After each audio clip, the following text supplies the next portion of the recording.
Like him or not, Obasanjo Matthew Okikiola Ogunboye Aremu Obasanjo, veteran of wars, former Nigerian military head of state, 8 years elected president of the Federal Republic of Nigeria, is an enigma.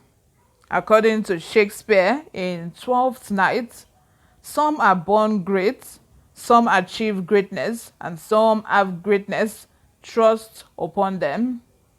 For those whose idea of being born great is coming to life with a silver spoon in the mouth, which is a euphemism for the material wealth of one's parents, Obasanjo may not qualify for a man born great, yet, relative to the times and environment of his birth and the opportunities of education, though commencing late at 11 when he enrolled, his early life was of divine intervention in the rugged personal adventure of a heady child. He had to fend for himself, including part of his school fees. Before we proceed, if you haven't subscribed to this channel, please do well to subscribe. Turn on the post notification so that you'll be the first person to get notified whenever we upload a new video. Lastly, give this video a massive thumbs up. I know you're enjoying it. For you to have watched till this stage, you are enjoying it. So why not just subscribe? Like, why not? Thank you very much. Without further ado, let's dive straight into the news proper. He showed signs of a non-conformist as early as secondary at Baptist Grammar School, Abeokuta, when he decided to drop his Matthew first name in deference to anti-colonial consciousness. As a matter of fact, he lost admission into the University of Ibadan due to his inability to meet his tuition fees obligation, enlisting in the Nigerian Army in March 1958. A veteran of wars, particularly peacekeeping activities, including in the Congo, where only divine intervention saved him from being executed in 1961. The defining moment of his military career was his training as an engineer in Indian military institutions. Still in all these, as in youth of his age, Aremu was only striving for greatness, the height of which was routine promotions in the army until his retirement.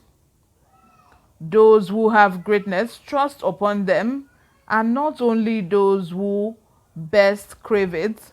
Obasanjo's greatness is a combination of personal struggles and what the preacher in Ecclesiastes 9:11 regards as time and chance, which happened to them all. Evidently, not part of the coup and counter-coup which led to the Civil War, which began in 1967.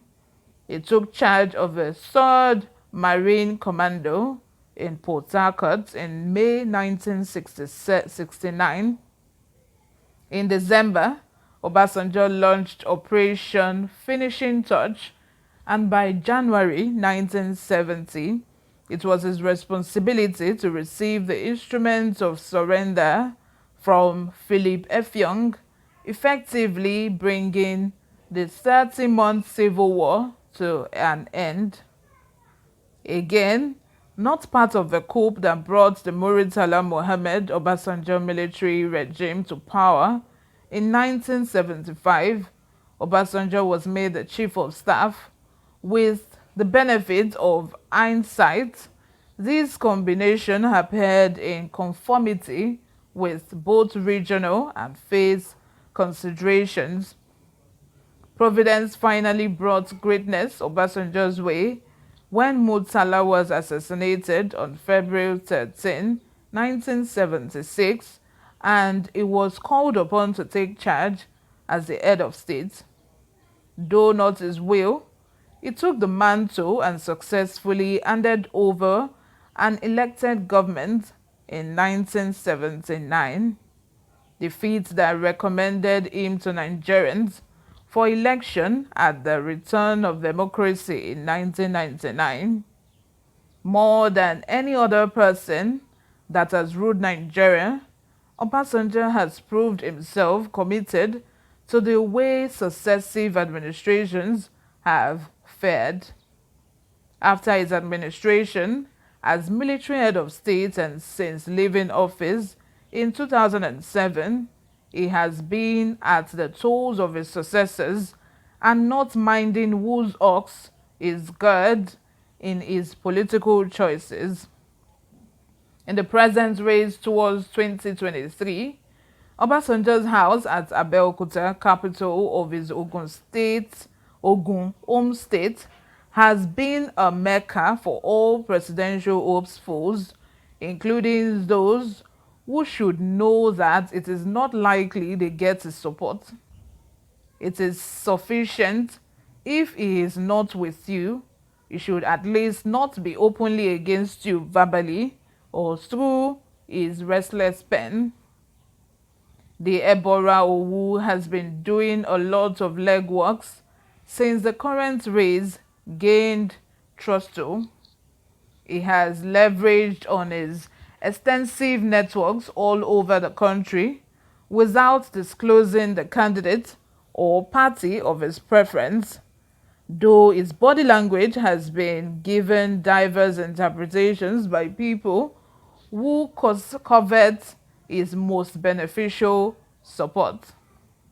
Within and outside Nigeria, he has left no one in doubt that he is inexorably interested in both the process and the eventual result of the presidential election.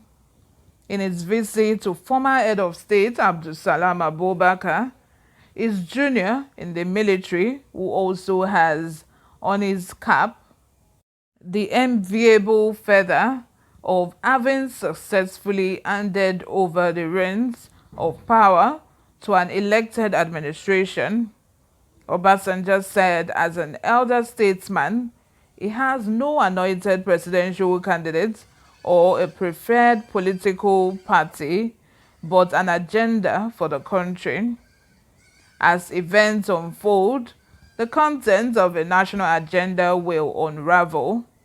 While I do not wish to indulge in guessing, it is noteworthy that Obasanjo's ongoing contacts know no friend or foe.